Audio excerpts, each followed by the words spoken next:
This is Shaun Sport in podcast form. Morning, Pav. Good morning, guys. I'm not sure what happened there. I'm not sure why you couldn't get through. You didn't have the number to that phone. Obviously. That bloody red phone every time. Didn't put the signal up into the sky. I know, and Alfred never takes your messages as well, so it's ridiculous. No. All right. But what would you like most about having a butler? Guys, what do you reckon? A nice thing. My thing would be dinner would be on time. 100%. It'd just be nice to have someone at home to talk to. That's quite sad, isn't it, Pav? Yeah, I reckon. Look, something to talk to is a real benefit of having a party. You're right, Nathan. Is that what Alfred's supposed to do, though? Is he supposed to talk? I think you're right, Shaun. It's more. I like the idea about all the gadgets down in the back cave. That would be interesting. That would be interesting. Just on your comment then, Nathan, sometimes it would be nice to have someone to talk to, but on the other side, sometimes it's really nice to go home and there's no one to talk to. Oh, my gosh. When I don't want to talk and there's no one at home like to ask me stupid questions, I sometimes think of husbands and wives and just think what they go through every day.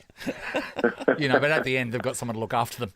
All right, let's get stuck into sport, Shaun. Yeah, Pav, well, I got back last night from being away and I walked straight into the fact that the Fremantle lost another game in a row and they were comprehensively beaten yesterday. God, This was a real dagger. Yeah, it was disappointing, wasn't it? They were soundly beaten.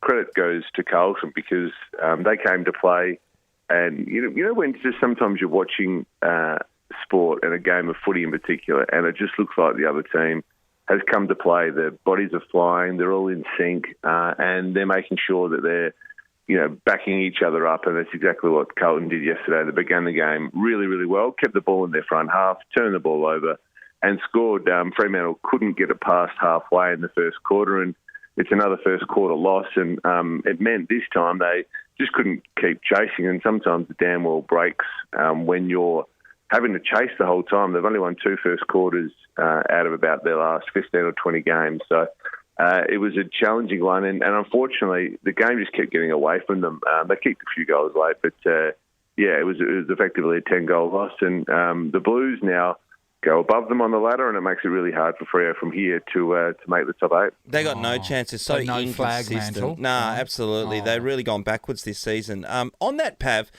the first quarter things is a really interesting stat because when you're playing first quarters over it's even a season and a half that we've got Fremantle Dockers barely winning one. Yeah. You're going to fluke a first quarter win here and there, but they've won 2.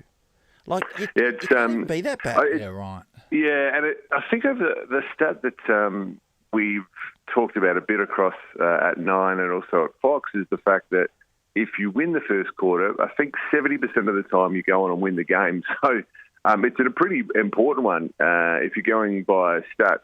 And going by chance, if you win the first quarter, if you throw the first punch, you get out of the blocks hard, then you are a very good chance of winning the game. So Freo just haven't been able to do that over an extended period of time now, and it's a major concern. The other major concern, I think, is just some of their senior players look a bit tired now. They've been carrying the load of the season this year, and they've had to really fight hard because they've got a really young team, 17th youngest list they put out there week after week. On average, it's pretty much the youngest along with Hawthorn in the AFL, but some of their senior players looked tired. Yesterday, a number of them were down and just couldn't match it with what looked like a bigger brother out there in the Blues yesterday. Well, but it must be so frustrating because, as you know, when you become senior, you should be having to do less things. Yeah, that's right. And the pressure should be off you. But this is probably one of the only places where being senior is a bad thing. Yeah, certainly. Well, I remember plenty of times where, I was in that position, Shaun, and you've been in this position where you're looking around going, I wouldn't mind just having half a rest day today. I just go to a pond and do some fishing. It's round 18. I'm a bit sore and it's a bit cold over here, and now I have to go out there and really fight it. But you look around, it's basically you and Luke McFarlane and Aaron Sandlands. I think that was sort of what and so weird. Luke McFarlane's on a rocking chair, and it's like, that's not supposed to be on the oval. He's whittling something. It can be a challenge, but look, I think it's going to be really hard from here. They play Collingwood this week at the MCG, which is just about the hardest match in the AFL at the moment. They've got Geelong down there in Geelong as well. So, as you said, Shaun, it's a step backwards. But look, I mean, maybe this is two glass half full, but maybe they did need to take a step back to go forward in the long run with some of these young players, getting the experience of, you know what, it's not all linear. Growth isn't linear. Yep. You do take a bit of a sideways step or a backward step every now and then. The other one, obviously, is the Eagles got beaten by 81 points. They're just waiting for that season to end. But I'll move on to the cricket, Pav, before we have to wind things up. Oh, the Ashes series has been amazing. How good. It's been amazing, yeah. I stayed up and watched it. I couldn't help myself. It was so good the last day. Oh, yeah. It's been really good, How does someone stay up to watch something as boring as cricket? That would put you to sleep. Well, it's not. This is the point. It's different. Not boring at all. Tell me more. It's been enthralling. It's been... really enthralling? I mean, every ball, last night they were cheering a block, they were cheering a single. Clearly they were cheering a 6 or a 4 that Chris Wokes and Brooke and Wood at the end did for England. It was enthralling cricket. I'm not sure. Some of the field setting and some of the bowling's been questionable over the last couple of weeks at the death, but you can't question their effort. Mitchell Stark last night was terrific. Pat Cummins was terrific in the first innings with his 6. And isn't it great to see Mitch Marsh, who we all love in WA, but doesn't get the recognition or the love on the East Coast? It's awesome to see him playing well.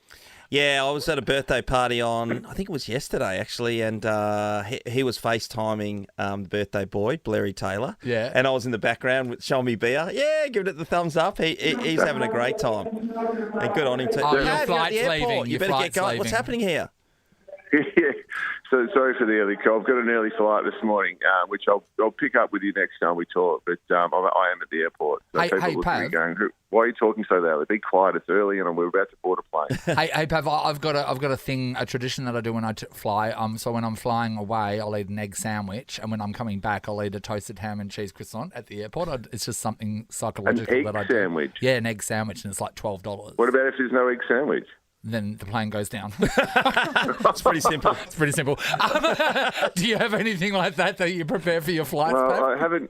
I walked past a buffet before, but there was a lot of people out there, so I just sort of beelined it out the back here just to hide in the back where I can actually talk to you guys. Oh, I'm sorry. You're talking about the Qantas Lounge. 1,000 apologies. No, well, hey, Okay, sometimes there's got to be a perk with flying a few times a year. I don't know. I'll go and have a look. I'll get my coffee and I will get my egg sandwich or what's the other one? A ham and cheese on the return. Yeah. Why does it have to be on the return? Why can't it be on the way over? Or else the plane goes down, Pat. I can't be any clearer.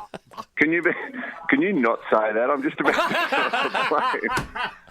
Of all things, friends are supposed to do before they get on the plane. They don't say that. Yeah, and what if there's like a crash or enemies today? as well. God forbid if there's a crash today and then the investigators work out it was because of a lack of an egg sandwich.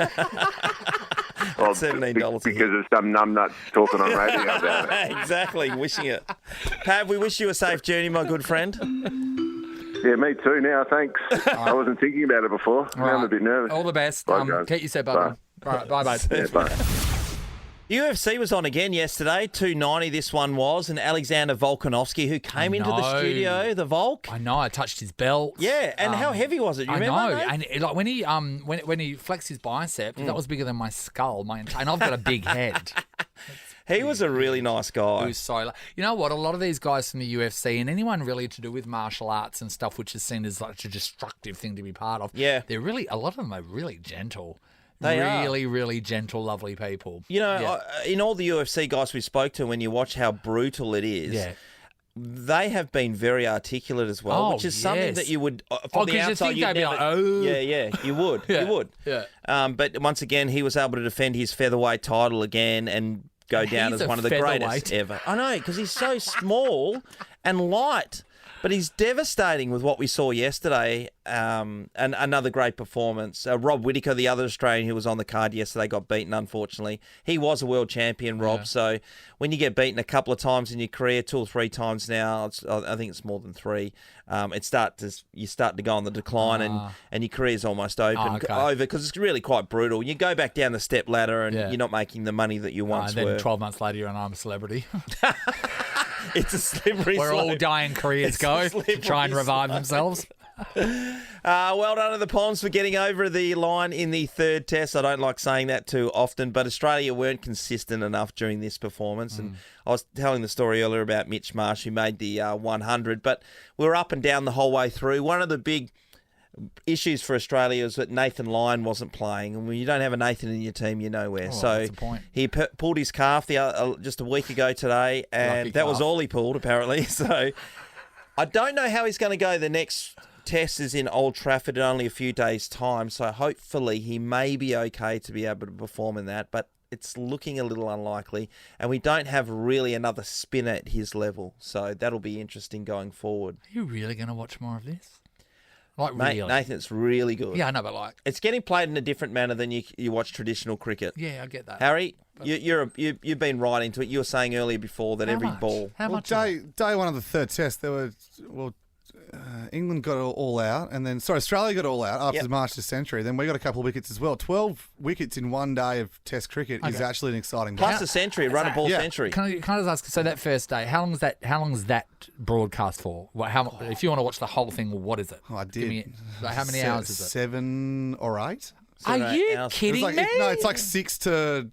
Yeah, it's about 6 to p.m. to 2 a.m. Then again, I did binge all the episodes of Lincoln Lawyer the other day. I love Lincoln Lawyer. When's season 2 coming? Oh my God, the season 2's out, the first half of season 2. When? And Shaun, it is... Now? It is out, and it is unbelievable. All right, well, I'm back on track now. I've got something to watch. Lincoln Lawyer, Glad everybody. you brought that Do you up, watch everybody. that Lincoln Lawyer? I've seen one season. I'm on Hijack. Get on Hijack. Idris Elba. No, when you're on Apple TV, get on Platonic, Seth Rogen and Rose Byrne. So bloody funny. You've hijacked this sports segment. I just want to do. Is that what I mean? I heard what he was talking about. I was like, let's move this over to the streaming. And disappointing yesterday for Fremantle fans. We spoke to Pav early this morning before 7 o'clock, actually, and they've been disappointing this season. They've been consistently inconsistent. That's the thing about them. And I know they've got a really young team, and they probably at the start of this year thought it doesn't matter that they're going younger, that some of the guys have moved on because they've got some really great young talent that other teams don't. But the thing about when you're younger, you have those days and it goes for work. You turn up and it's all happening, and then you can have a couple of downers and then a couple of good ones and downers. And, you know, the older players, because they've been through the ringer for a long time, it's they're second really nature. They turn up, they get the job done, and away they go. But Fremantle, very young team. And it's heartbreaking. It's heartbreaking to see them after last year in the flag mantle talk, Nath, that we've taken a step back. And even worse, that one of the things that they will give up this year is their first round draft pick, but at this stage looks to be a really good draft pick. It'll have to go to Melbourne because we were able to get Luke Jackson in return. So it's just a bit of a double whammy for Fremantle. Well, but also, I mean, cup half full, Shaun. They are a team in a 2-team town, and they're doing better than the other team. So that's okay. Okay, well done. You know what I mean? Yeah. As long as you're not the shittest. Shaun Sport is a Nova podcast. For more great comedy shows like this, head to novapodcast.com.au.